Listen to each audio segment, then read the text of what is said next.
If you thought about it and you think it's right, do it. If it's wrong, okay, it's wrong. But I prefer that you do something rather than not doing anything.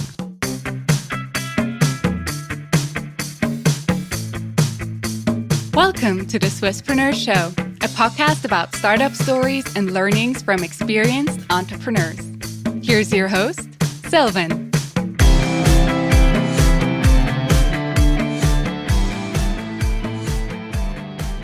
Pascal, bienvenue and very well welcome to the Swisspreneur Show. It's a pleasure to have you here today. I'm really excited to be here also, and thank you for the invitation. Our pleasure. You are the Loutre-in-Chief at Qoqa, a flash sale e-commerce platform, and probably one of the hidden champions here in Switzerland. So, of course, you want to know everything about the ups and downs, the success stories, and the secrets behind your success. Before we do talk about that, I want to start with your personal background. You studied multimedia and new technologies and also worked in a communications agency in Fribourg, in the French-speaking part, afterwards. And I just wonder, with that journey, was entrepreneurship ever a considered career option or choice for you? Well, I think that before going to a multimedia company or PR company, before that, I was also, when I was at school, I was having also my company to also get some cash each month to pay some stuff for my leisure time. So I always had at least this entrepreneur fiber in me, because even when I was at school, when I was very young, I was selling things to my friends. So, it was always, I would say, in the DNA. And what did you actually sell during that time? It was more services that I was offering, I had some skills in IT, and back in 95, companies were a bit wondering how they can have a website or how to have a presence online. It was quite new, and luckily I had a bit the skills to help them going in that direction. So it was a perfect match, and it was nice for me because it was okay to have also a kind of revenue next to my school. So it was very interesting. Absolutely. So you always had this side hustle on the side, basically. Where does that entrepreneurial drive come from? What motivated you to also be an entrepreneur, even if it was on the side in the beginning? What motivated you in that regard? I think being at school in a quite close environment was not really my cup of tea. For me, it was really important to be always a bit different. So it was very difficult time for me at school. So I knew that in the future, having a boss and following rules will be a bit difficult for me. So that was also a hint. And of course, I like to also usually take the lead for specific events, also with my friends, also in sports, etc. So I always had that fiber. I was even coaching and giving training to my hockey team at a certain stage. So for me, it's always important to make things becoming a reality and make things done. So sometimes I prefer to do it myself that instead of waiting for eventually somebody else who can make it. So I'm really a big fan of the do-acracy thing. And that is also something that feeds your wish of being an entrepreneur. Amazing. And despite the fact of not like to have a boss, as you just put it before, then in 2005, you were actually working as an IT manager for someone else. So I assume you probably had a boss right there. You worked for a metal producer, and then you actually decided to start a little something on the side again. Can you talk about where the idea came about for this new side business? Sure. In fact, in that company, I had a lot of freedom because I was in charge of the IT and nobody knew exactly what IT was. So it was great because I could travel from the US to China and help the different subs. And once I was in the US and I was talking with one of the guys and he said, "Oh, listen, there is this website called woot.com who does sell product. They sell one product per day. It's interesting."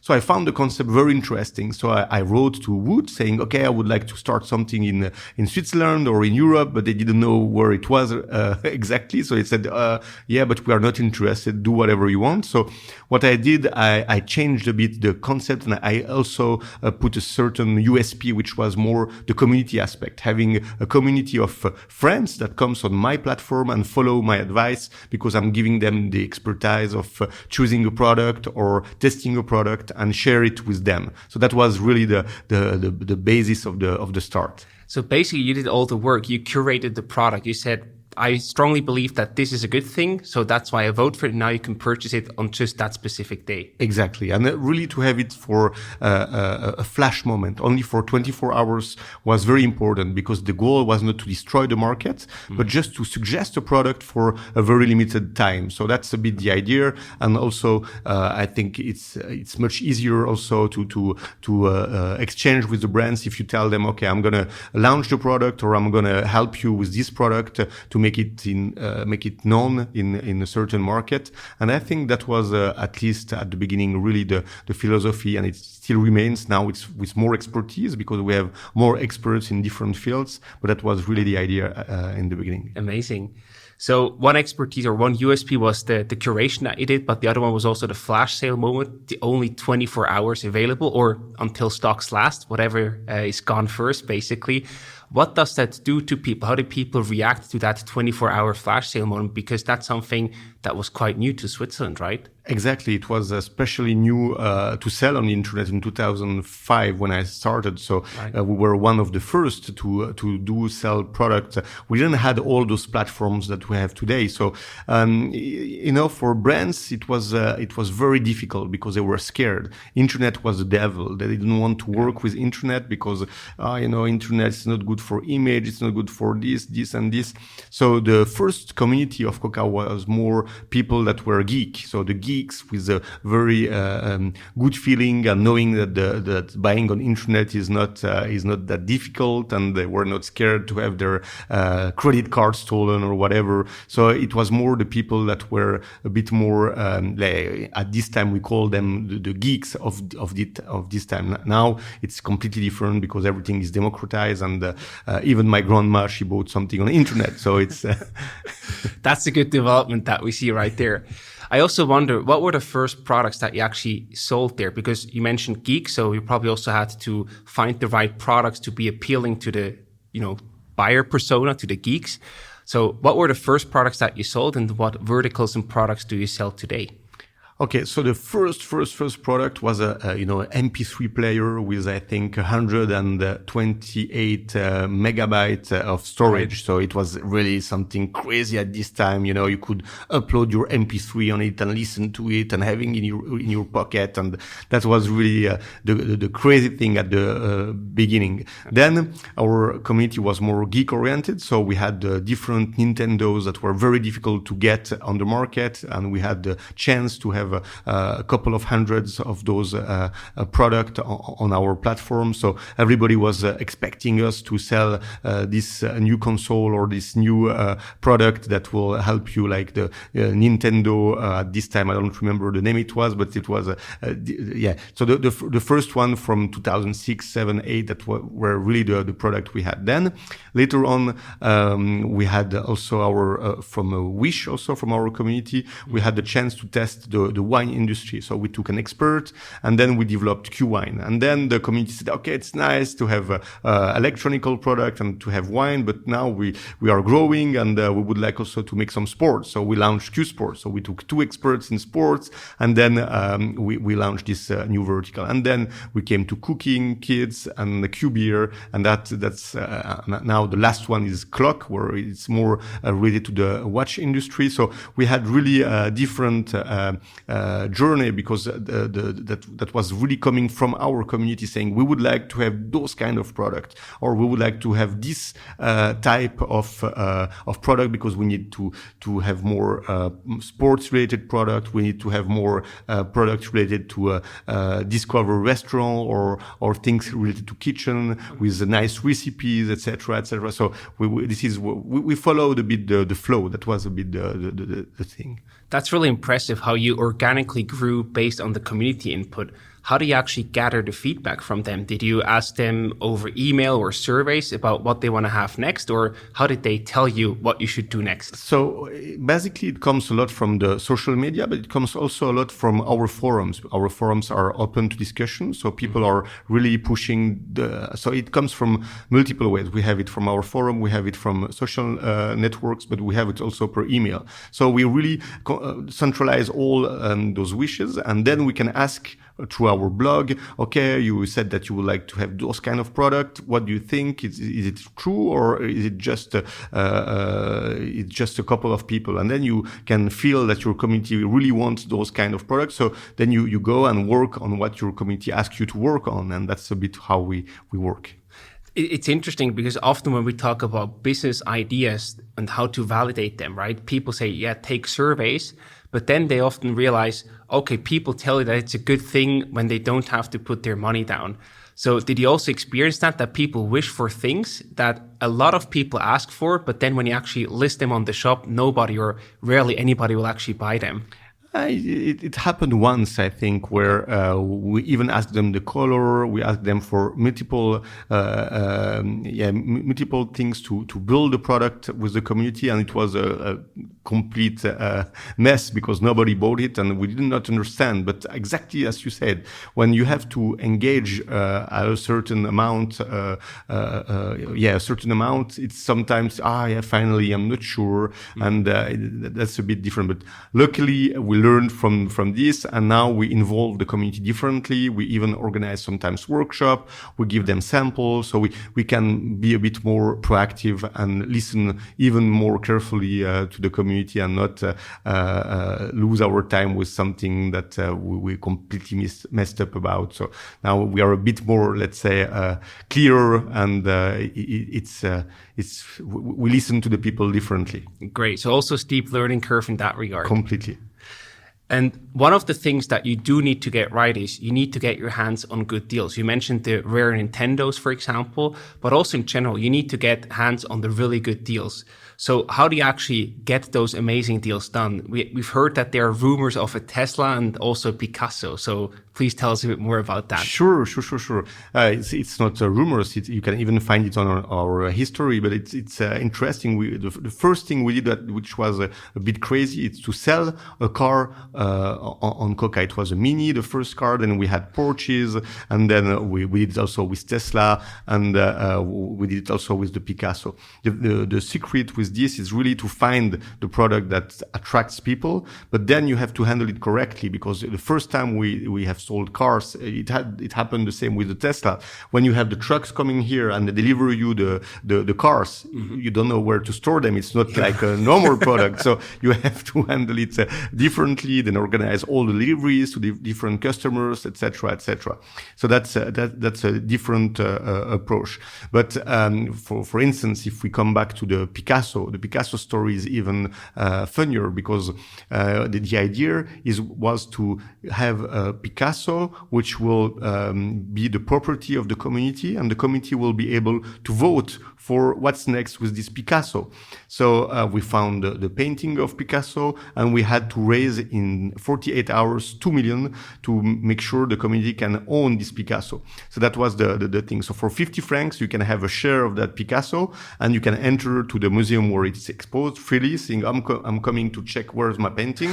So it's very interesting. But that was really to show also to the people that we can also democratize something that is not accessible, and having a Picasso shared with the community is something which was very interesting, because we saw a real wish from the community to be part of this story. And it even came that Picasso's son contacted us saying, "Wow, what you did was crazy. My father would have loved to see what you did, because with 50 francs you can become you can have a Picasso." So it's something quite funny. So cool. But that shows also the involvement of the community, and that was for me a very important and interesting moment with the community, and also to see how people can mobilize themselves to be part of something that they really believe in, and that was I liked it very much. That's really next level community building and engagement. Yeah,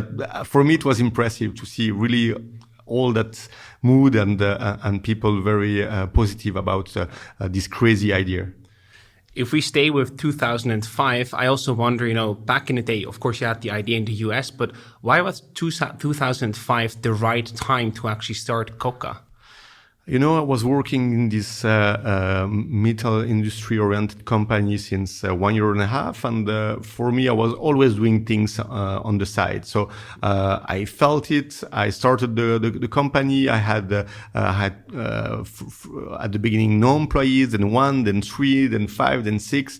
And then after 4 years, I decided to quit my work to be 100% on my company. So that was, of course, risky at that time, but it was funny because I did not raise money. You know, it was really a story starting from nothing with a very, very, very low amount of money, because I created a SRL, which was with 20K. So I only, because at that time you could only put 10K. So I took some money from friends and from some money that I had also, and I started like this, and for me it was natural to start this story, and then I saw that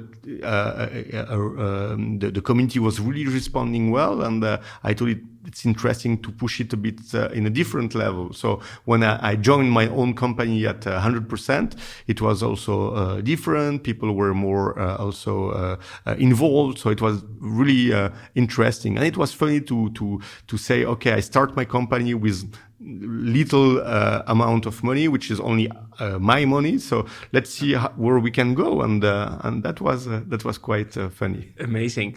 And why did you actually decide to start that like part-time to your already existing full-time job and not go in full-time at Qoqa right away? I think at this time, I had the possibility to make it this way. So for me, I was really a workaholic at this time. I was working like 20 hours a day. So even for my work as an IT manager, I was working a lot.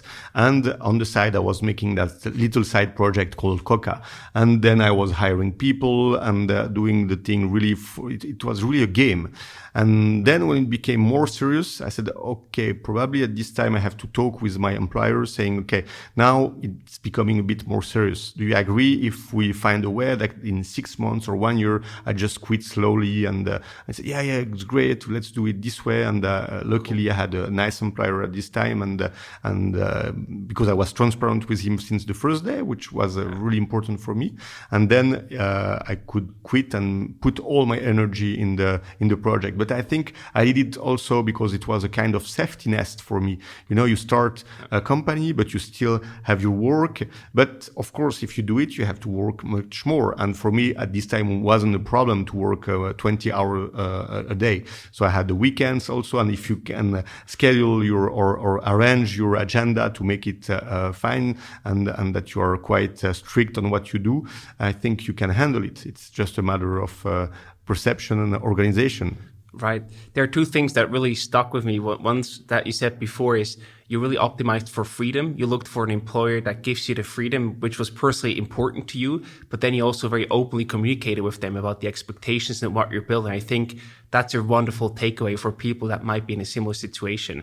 I just wonder also, how did your days look like? Like, what did you do when, at what time, and how do you split the time between Qoqa and your full-time job? My priority was always my full-time job. That was clear for me because, you know, I worked even 7 days a week because let's say the role I had in this company was very important. So I had really to take care of any issue related to IT. So it could be the ERP system, it could be any other issue. So I was really, for me, that was the higher priority. And then I had my Qoqa thing with things that I could anticipate and prepare a little bit in advance. So I think it's more, where do you put the energy? For me, the main point was really my daily work because I had also the trust of my employer, and that was really important for me. It's also the way I was educated. I mean, if you do something, do it at 100%. So I was 120% on my own work, and then for Qoqa, I was working even at 100%. And it was clear for my employer, and he never told me, oh, I see that you're less focused or whatever, because it wasn't the case. And if you can handle it and do it properly, and that you're really, clean with what you do, and you put the priority on where you get the money from, I think it's also, it makes a difference. Absolutely. Were there still any tough trade-offs that you had to make in the past? You know, working that much, I can imagine you also have a personal or private life that probably didn't have that much time. Yeah, that was, let's say, more.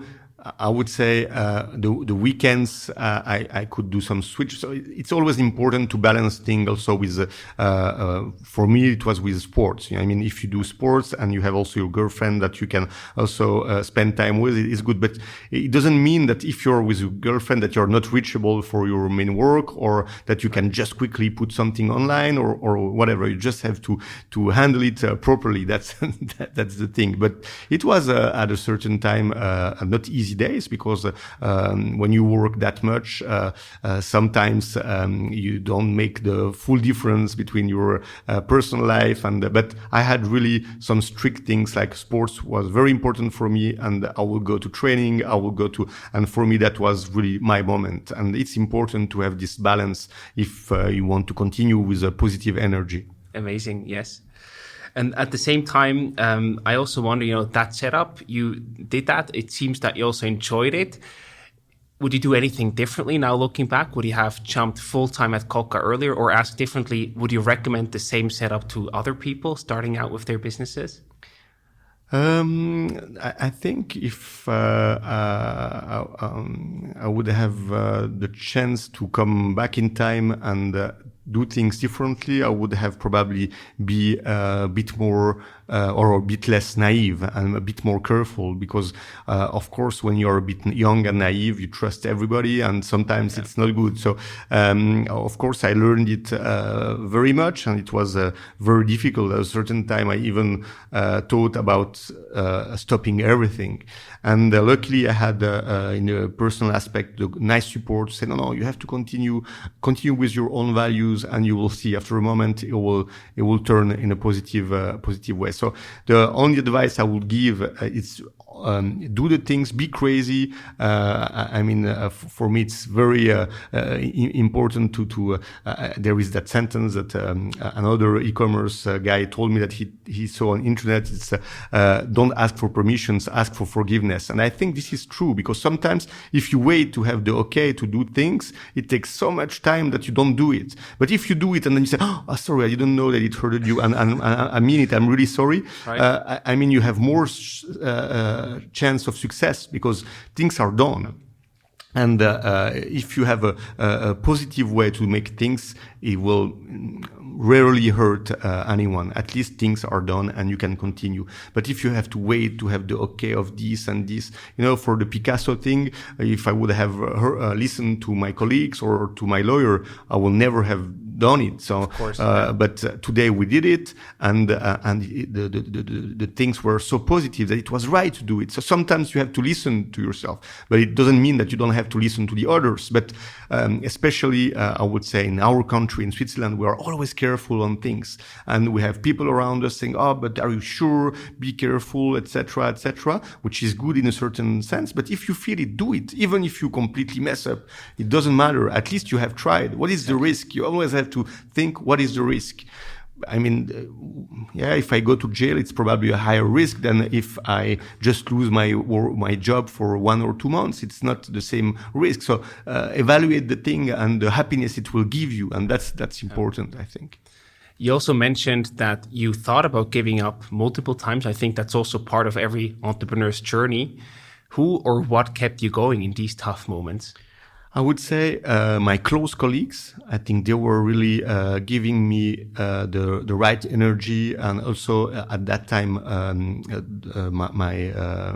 my girlfriend at that time, she was helping me also thinking differently and saying, okay, it's a difficult moment, but continue. I mean, you always believed in your thing, so go ahead. And also some very close friends. That was a bit the thing. But you have to, when you are in it's like going in a bad mood or in a bad moment, if you can have that kick that helps you to go up again, sometimes that's really the moment where you change a bit the mind, you change a bit the vision that you have, and you're back on track again. It happens, but those moments are really important because it shows you that when everything is fine, you can just remember that you had those bad moments and you say, oh, wow, I have to enjoy it. And sometimes that's a bit the thing I'm exchanging with my colleague. We succeed on things, but we forget to celebrate because it's so important. I mean, you did it. It's fantastic.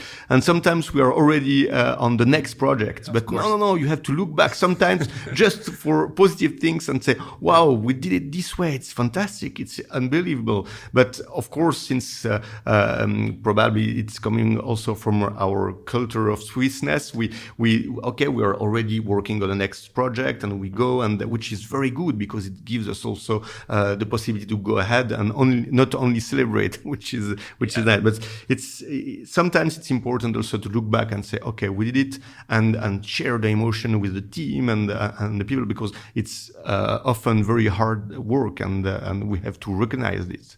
Fully agree. Another thing that a close friend of yours actually said is that you have 1,000 ideas per hour, basically. So I also wonder, back in the time, you then had to decide to go for Qoqa. So how do you actually decide what you want to focus on besides having all these great ideas, these 1,000 ideas? How do you pick the one that you want to work and focus on? So I'm still having 1,000 ideas, and I'm still working on that, because it all comes from the people you have around you.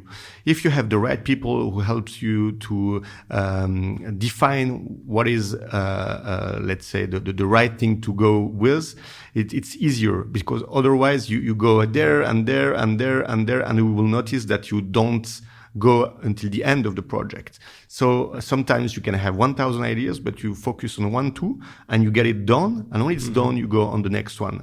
So it's having really the right people with you, and it's like somebody who has a lot of ideas, and he has the right support with people saying, okay, but did you think about this? No, that, and then you just shape it, and you define that this is better than this, and then you go for this. So you start, and then you have the team on the back who does the real work. Right. So it's always listening and exchanging with the colleagues that makes the huge difference. This is why today, if I'm talking about Qoqa, it's not a story of Pascal Meyer, it's really a story of the whole company, because everybody gave really his input, and without the people, Qoqa will not be here today. So it's really the fact that we have this strong team, and the people who really speaks to you directly and say, no, here, this is wrong, or you messed up here, and this is really valuable. And you have to push that, to have those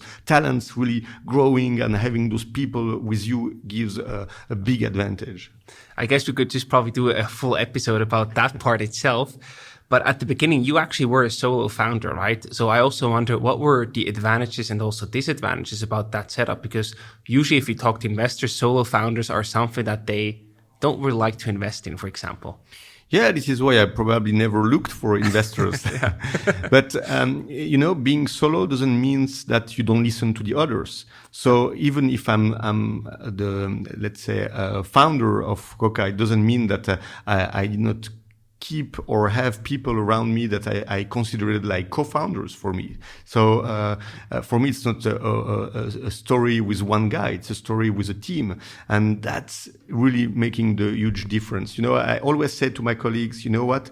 Do things, even if they are wrong, at least you do. So if you don't have the answer, or you're waiting for somebody to approve it, no, if you thought about it and you think it's right, do it. If it's wrong, okay, it's wrong.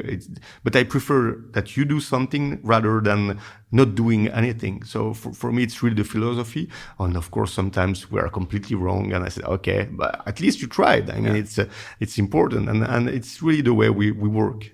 And you are also very open in terms of talking to potential competitors, right? So how do you handle that? They are not really competitors in your eyes. For me, we don't have any competitors in Switzerland. I mean, we are talking with all the e-commerce players. I mean, it's even, I think, better to exchange, because in fact, the market is, it's big enough to have multiple players. Everyone has his USP. And I'm very positive when I see all those big companies that take the time also to exchange exchange. And I think we have really open-minded CEOs or boards here in Switzerland. And I would say that the majority is very happy to exchange, to also fight for finding how to make a better service to the end customer. And I think it's more a journey that we do all together than somebody, I will not tell him my idea, otherwise he will steal it. This is completely bullshit. I mean, share things. It's always good to have exchanges and share some experiences. So for me, that's really important. Wonderful. And then at the end, the execution matters, right? That's exactly the key factor. Completely. You've also said throughout your entrepreneurial journey that you've had to learn how to be less impulsive. So we also wonder what's the story behind that statement. You know, when you're young, you start your company, you don't sleep that much. Sometimes you take decision very quickly, and you are a bit impulsive, and I think it's more an immature way to act. And I think at a certain time at the beginning, I was sometimes immature. But when you have the people around you saying, "Here you are immature," and you listen to them, it gives you first you come back to earth. And you say, yeah, they're right. And then you start thinking differently. How can I transmit the same message, but with having the people on the other side not offended, but that the people the person in front of you says thank you to you. So then I worked on this, saying, that's interesting, and I will try that. And it works. It's much time valuable and much easier. We had a company that was our neighbor, and when the guy from DHL was coming, he was really shouting at them to make sure that they come always on time, etc., etc. And when he came to our office, we always serve him a coffee or discuss with the guy, etc., etc. You know, it doesn't cost you anything to be nice with people, but the day you are really fucked up, you have the support of those people. And I think the people that are arrogant or impulsive or not nice with other people, they have more to lose than to win. And being nice with people, just giving them consideration is just the basis of anything you have to do. If you take that in consideration, sometimes you have very great surprise. And I can tell you, in our journey, we had it several times, and it was, sometimes, of course, you are nice with people, you don't get anything, but that's okay, that's fine. I mean, you better be nice than not nice. I mean, the cost of energy is the same, so better be nice. And sometimes people say, but those guys, they were so nice to me, I will help them to find a solution. And that's the way it works. I mean, you have to just be nice with people. It will be much more interesting for you in the future. For me, that's don't be the guy who scared the people, because of course you get results, but it's really thinking short term. If you're nice with people, it doesn't mean that you're not serious, that you're not a professional. No, you can be very nice with people. And if something is wrong, you can be nice, saying this is wrong. People will listen to you even better than if you shout. That's really the thing, I think. Today's episode is brought to you by Relay. Relay is a Bitcoin-only investment app from Switzerland, available on Android and iOS, that gives everyone an easy and secure way to invest in Bitcoin with minimal barriers to entry. No deposit, KYC verification, or registration is required. After you download the app, just choose the amount of euros or Swiss francs you want to invest and make the payment using a bank transfer. That's it. You can start with as little as 10 euros or Swiss franc and pay 0% transaction fees until the end of 2021. Alternatively, you can automate this process by starting a weekly or monthly savings plan and buy Bitcoin at regular intervals. To learn more, head over to relay.ch/ambassadors/Swisspreneur and buy Bitcoin with Relay, Europe's easiest Bitcoin investment app. I'm really impressed because kindness goes a long way, and it's really the long-term game that you're playing here. That's super impressive. We heard it over and over again, the importance of the team. And one thing it seems that you did particularly well is hire early and hire the right complementary people to your skill set. So who and how do you actually find the key hires to actually also build a strong team to then execute the Qoqa success? We are currently in a moment where we have a big growth. So we see that hiring people that are much skilled than you are is really the right thing. Let's say that what I do, for me, a lot of things are based on trust. So if you need to hire somebody, do it yourself. Of course, we have an HR department that has grown drastically during the past 3 months, but those people are here to support you. But if you think this guy is the right guy, go ahead. The only thing is you need to hire people that are more skilled than you to help you grow also. So that's a bit the thing. So now today I'm not having any view on who is hired and what. I trust completely the people here, and I have this new HR department now that is really, we even don't call it HR, we call it people and culture. So for us, it's a different approach. It's also, having, if you want to have the right talent coming to your company, you have to give them the freedom, you have to give them the trust. I mean, that's really important. And of course, you have some people that doesn't want to have the trust, or that they want to know exactly where they go. It's fine. It's also fine. We have to work with everybody. I think that's a bit the thing. So to find the right people, I really leave the person who has the need of a new colleague or needs a new position to handle it, because he is the best to choose the right people. Yeah, exactly. Makes sense. Another challenge that you also briefly mentioned is you did not take on any funding. Well, very little around, but like we could always say you didn't take on any funding, because very often startups, they trade the fast growth, the hyper growth versus the profitability, right? And they take on investors' money to grow as quickly as possible. Why was not taking on a lot of money, because with your strong numbers, you probably could have done that. Why was that the right strategy for you? So clearly at the beginning, I didn't need to raise money. So it was fine. I did it with my own money, and that was perfect. And I'm really happy that we did it this way. Then later on, we had a lot of people or VCs that tried to contact us. But what is what can we get from them? We can get money. But we can get a lot of problems, because we have to be a bit more professional in the way we structure our accounts, and we have to show numbers, and we have to report.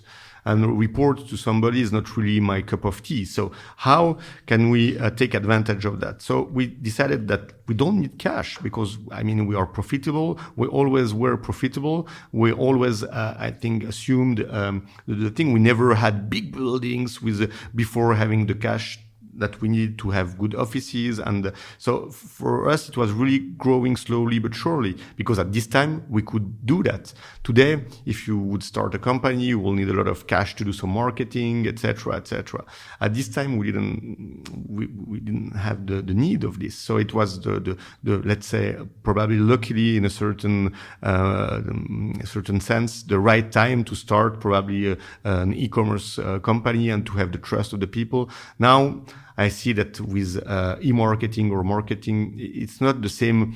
Let's say you don't have the same quality of people that are following you, and that's different. So we never had the need to get cash, or we didn't want to get cash just to put a lot of money in e-marketing and have a crazy growth. For us, it was important just to continue slowly but surely with qualitative people. Probably it was wrong at this time, and probably today we would have had a double of our turnover. But we were happy. We follow also our values, and we listen to the community. We know that we have to improve in a certain sense for this and this, and that we are good for this and this. But we always look what we can improve and how we can be better, and that's very important. And I also think, like, with your community focus, you also don't really need to invest that much money into marketing, because you're so much community focused. They come to you and they come and rebuy from you because they like you for the culture and everything you stand for. I hope people like the culture, like the values. As I always said, for me, it's not important that we have somebody who buys a lot. What is important is people who comes on our platform, read our tests, they laugh because they find it funny, or they get a free recipe from us, and then if they think we are good enough and we are offering something they need, it's good for them that they can benefit from it, but it's not the most important thing to sell product. I think the consequence of being nice, offering a good service, and sharing also funny things with the community is that you become profitable. But you don't focus on only selling product.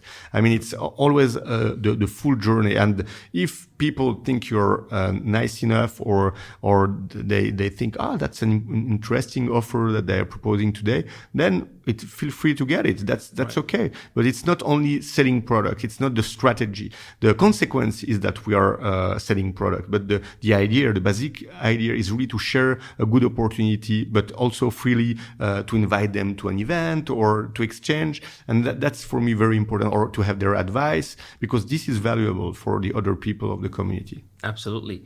In that regard, with the community focus aspect, what role do actually performance marketing ads play? Do you run them? Do you run them just as a necessary evil, or not at all? So how do the paid marketing channels, what role do they play in your community focus aspect? For the community aspect, I mean, to be really transparent, at the beginning we had not too much e-marketing, but now we have really a department, and this department is using e-marketing. So they pay for ads, especially in market like Swiss German, where we have less visibility, to say, hello, we are here, we are Qoqa. Yeah. But it's very difficult because we would like to communicate with an funny tone, but it's difficult because we are not known. So we have to make it differently, because we were not on the market since a long time with a bit more visibility. So we have to it's always difficult, and it's a very I would say difficult subject today, because we want to say to the Swiss German, hello, we are here, and we do also a nice job, and we are always compared to other platforms that have nothing to do than what we do. So it's always difficult. But then when the person does the experience on Qoqa, then he says, well, it's nice, so I will continue. Yeah. But it's difficult to have this first experience, and this is why we do have a budget for e-marketing mostly on the Swiss German part. Makes sense. And talking about the Swiss German part, you are based here in the Swiss French speaking part, the Romandy. So how do you actually experience the famous Röstigraben yourself? What are the differences between the Swiss French speaking and the Swiss German speaking part? It's interesting because I told you earlier that we have sold some porches. So it came on the news, or even with the Picassos, but more with the porches. It came worldwide on the news, Germany, Italy, France, but not in the Swiss German part. It didn't came to the media and was, oh my God, it's very difficult. Why? Do we have an issue with the Swiss German or whatever? Because we really need to. And in the end, it's not the case. It wasn't relevant for this topic, but I think, and as far as I see, when I go to Zurich or Bern, or when I give speeches or conferences, people are very excited about what we do, but they don't know us because we've never been there. So it's difficult for the people to get to know us if we have no visibility. So we have to work on this. And really, the issue doesn't come from the Swiss German. It comes from Qoqa, that is not visible in the Swiss German part. Because when we exchange with people, they like it, it's cool. And for me, the Röstigraben thing is more something coming from the Roman. They think there is a Röstigraben. But when you go to Zurich, Bern, or Basel, they even laugh. They like the Roman. It's, the Roman. And there is always, they like it. They of course, they laugh, but it's very positive at the end. And I think it's more coming from the Roman because it's a minority, and the minority always thinks that they are really oppressed, so it's the thing. But in reality, we don't see, or at least I don't see any issues. It's even, I think, better than this, because I do have a lot of exchanges now with a lot of companies in the Swiss German part, and it's always so valuable, and we get to learn from each other, and it's very, very interesting. So it's more of a mental barrier than a real issue. Completely. In that regard, talking about learnings, what do you think the Swiss German speaking part can learn from the Romandy and vice versa? I would say, the Swiss Romans, they are a bit more Latin in a certain sense. If they find something fun, they will share it quickly with friends, etc. The Swiss German, they are more factual. I mean, but they are more loyal also. I mean, if you do something and you prove that you are doing well, they will be very loyal, except if you mess up, of course. Yeah, right. And that's really I would say the major difference. But we have now an office in Zurich with 11 people, and we do work differently now, and we see where we are weak, and we try to improve. And I can tell you, the member of our community in the Swiss German part, they are really good guys. They even give us good inputs, and that's really important. And I think we have to continue to listen to them, and we will continue our journey. And I'm sure everything will perform, but we have to listen, change, and go in a positive direction. Fantastic. And performance was also a big topic in 2020 when the COVID crisis hit all over the world. E-commerce was actually one of the beneficiaries of the whole crisis. So you also decided to help those that were not as lucky to actually benefit from the crisis. So what did you decide to do? Again, a very nice thing from your side. Be kind, I would say. Yeah, because, to be very, very honest, it was in March 2020 when we heard that there is this lockdown. So everybody was at home, and we said, okay, we don't know what is going on with e-commerce because, all the other countries were probably not delivering Switzerland anymore. So everything was stuck. So we said, okay, we have skills of people that does development. So why not making a platform that will connect the little shops that are closed, or a little butcher that are open, but they have no visibility, to make sure that the people don't go only to big shopping centers, that they go also to the little bakery, little butcher, little farmer, etc., etc. Yeah. So we created a platform, and what we did, we said, okay, it's not the Qoqa way just to have a platform that is putting the names of different providers. Let's make it one step ahead. So I said, okay, to my colleague, I will raise money, I will try to find money, and we will create a platform. So we created a platform called Direqt.ch. So Direqt with a Q, the Direqt.ch. And this platform was in French and German. And the idea was, for instance, if you're a butcher, you just go on the platform and you have your own URL. So it was direqt.com/blah, blah, blah. And you could get a voucher. So people will buy a voucher. For instance, you pay a voucher which costs 100 francs, and you get 120 francs or 110 francs as cash, and the butcher will get 130. So you pay 100, the butcher gets 20 francs extra, and you get, 10% discount. So you pay 90, you have 100, and the butcher gets 120. So I had to find somebody who pays the 30 francs. Right. So, of course, we paid all the platform, all the development, all the payment fees, etc. And I contacted CEOs of insurance company like La Vaudoise and Groupe Mutuel, and I told them, I need 1 million. Please send me 1 million. We will create this concept. So they were a bit shaken. The guy is asking for 1 million, but both, they said yes. They said, we like the project, we put 1 million. So with the 2 million to finance the 20% extra that we give to the guys, and the 10% discount we give to the people, we could have generated almost 9 million of Swiss francs of help for the little shops. And after that, the local Canton de Vaud, they came to us saying, okay, we liked what you did. We would like to do the same, but only for Canton de Vaud. So I said, okay, we can find a solution. And they said, we will not put 1 or 2 million, we will put 15 million. So with this, so they did it once with 15 and once with almost 12 million, because we did it twice. Nice. And with this, and what we did, plus we did a new thing in December to help local shops, we have raised with Qoqa more than 100 million. I think it was 110 million to support local shops. And it costed us, in terms of cash, 1.2 million. So for us, it was an investment of 1.2 million. But in March, we didn't know that e-commerce will boom.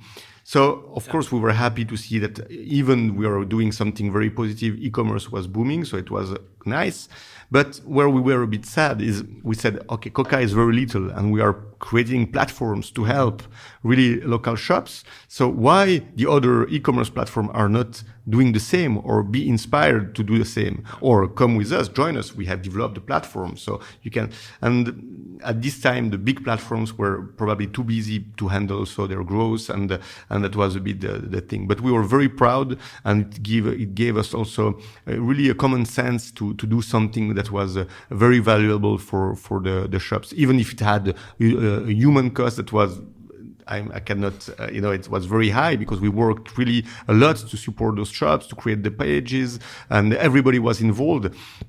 Plus all the fees that we had to pay to make sure that they don't get impacted on them, so that people cannot imagine, and also in terms of accounting, to make sure that when somebody uses a voucher, you're not paid at the end of the month, but you're paid 2 days later. Then you get the cash very quickly, and there is no fees, and that was, sometimes we had people saying, but this is too good to be true.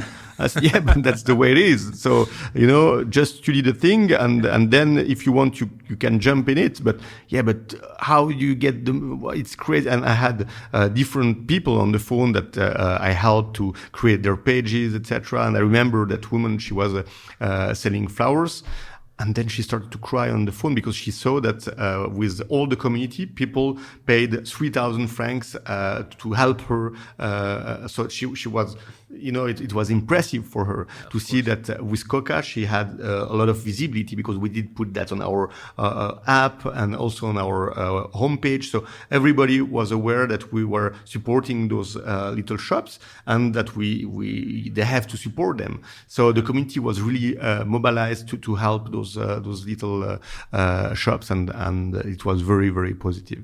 It's a beautiful story. Yeah. And you also had such a huge impact. So how did that make you feel as a person, to be able to actually deliver that together with your team, of course, but how did that make you feel to see that huge impact that you had?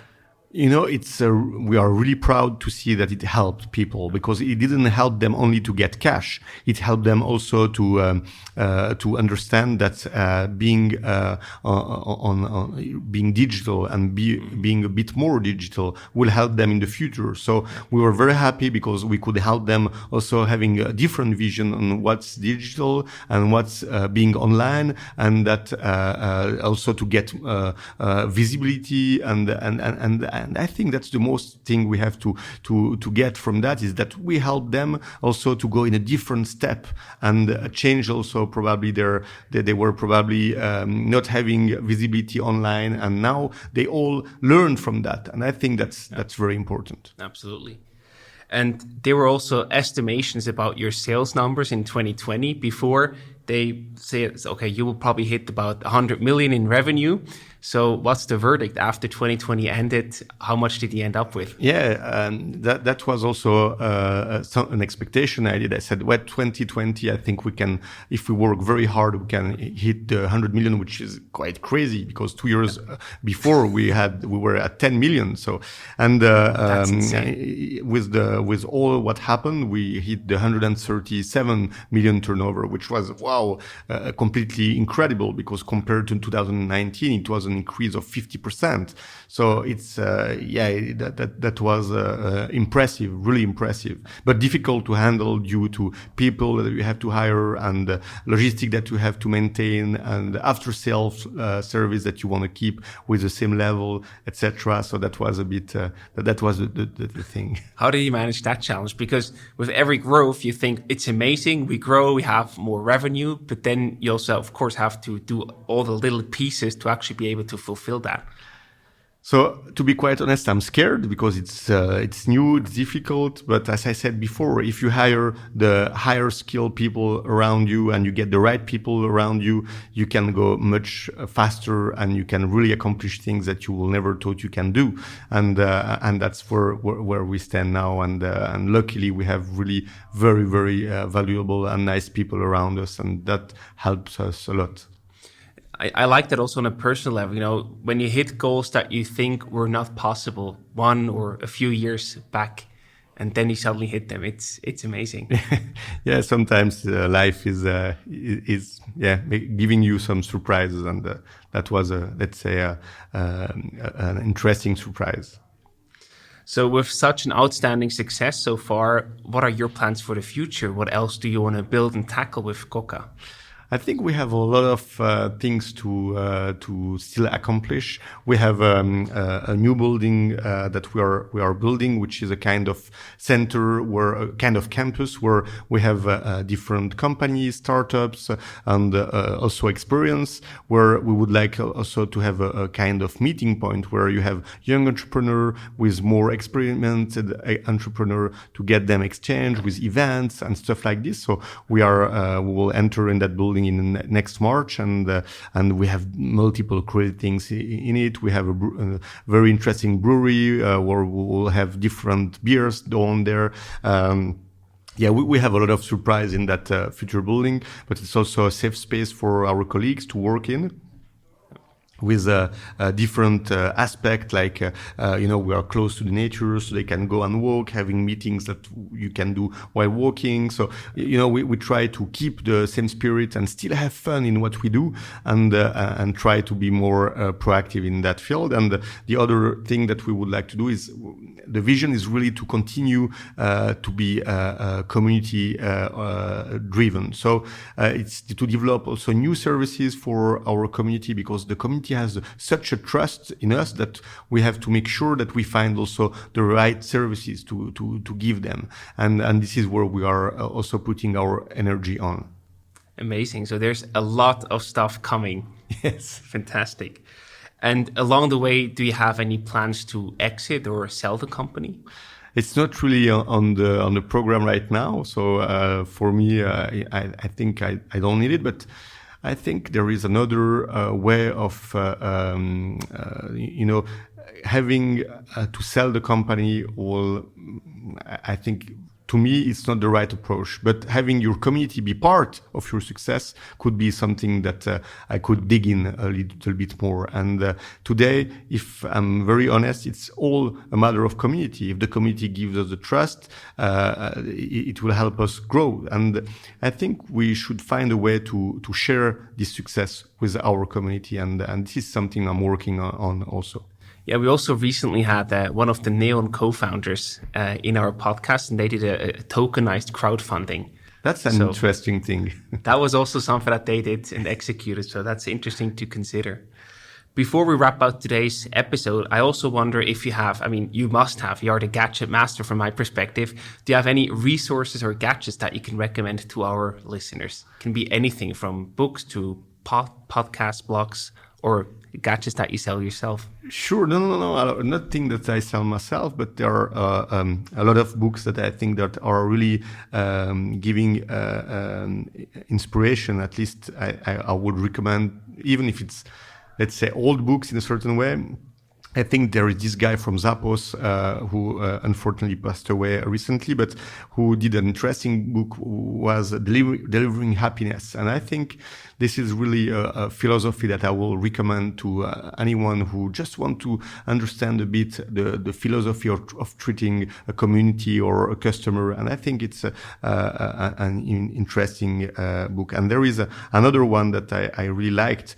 It's the founders of Basecamp who did it. I don't remember the name of the book, but it's if you type a Basecamp founder book, you will find it very, very quickly. It's very interesting to see the philosophy. And when I read that book, I said, oh, wow, they have really they share the same philosophy as we have.